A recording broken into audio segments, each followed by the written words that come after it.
Hi, I'm Dr. Tyra Seldon. I have the honor and the privilege of being the host of The Write On Show, our perspectives on literature, writing, and culture. When I had an opportunity to create a platform that would bring on writers, influencers, and people who had interesting things to say, I knew the time was right, and I knew that I wanted to do it. And that's where The Write On Show came from. The Write On Show is really about an opportunity for people to express themselves, to think outside of the box, to offer their ideas to the world, and most importantly, to change the narrative. So as it relates to human beings being able to be in relationship, not just romantic, not just physical, but also business relationships, communal relationships, what then is the role of feelings? Doing. Projects is real doing. Okay. Me and you have a project and there's 40 steps in there, and it's business. So we're gonna be dealing with other people, Right. and dealing with us. Those are real movements. Right. Come on, at a date, come on, I can lie the whole time. Yeah, I used to do construction back in '79.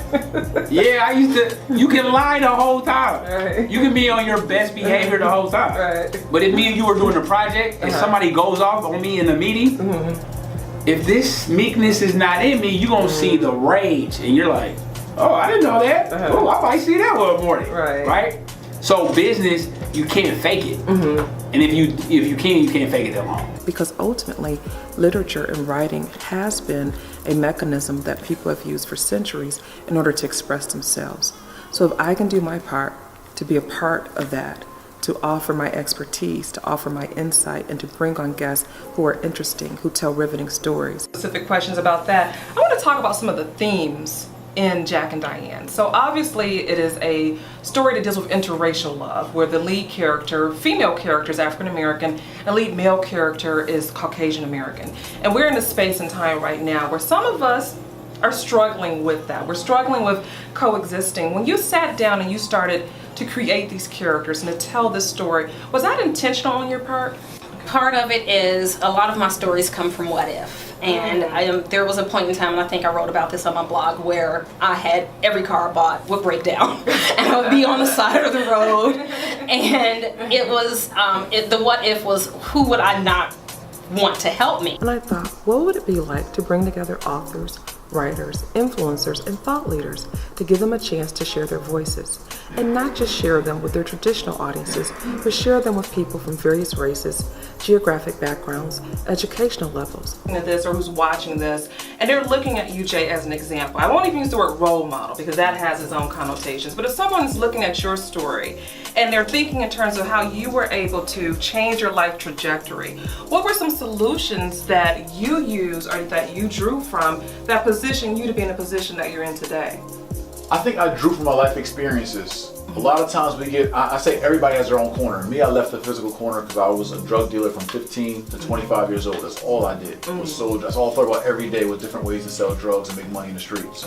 And I never challenged myself to see what my talents and the gifts God gave me, my charisma, my swagger, anything else, what that hustle could do in another industry. And so it kind of hurt my pride to think of myself as only a drug dealer. I'm just not no drug dealer. Like, man, I'm just doing this because, you know what I mean, it works. I can go do anything. And so when I really hopped into real estate as a mortgage professional, as a landlord, as a property owner, as a realtor, at the time went full steam in, and it didn't happen overnight, but I started to see that, you know what, I could do well here. And one question I ask every single guest, because we do have younger people who watch this show, and I think that when you have a platform, you have a responsibility. So my question to each of you is, what is the best advice, or some of the best advice that you ever received, that you would then like to pass on to someone who may be watching this?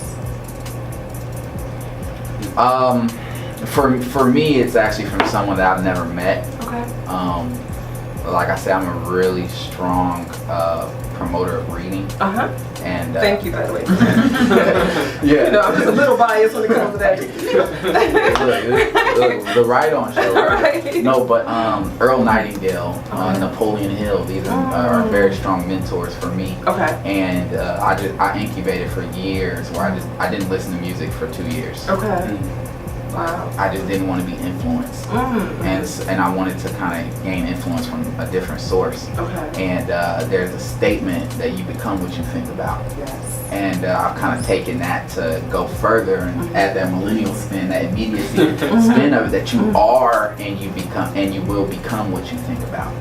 Because literally what you're thinking about right now, you're not capable of doing anything higher than that. You know? Okay. And so just to stay in an elevated conscious thought and consistently aspire to raise that bar. Okay. That's what that means to me. So like you become what you think about, so like guard your thoughts. I know that ultimately the Right On Show will change the way that we think about what it means to be a part of this American narrative. I'm Dr. Tyra Seldon.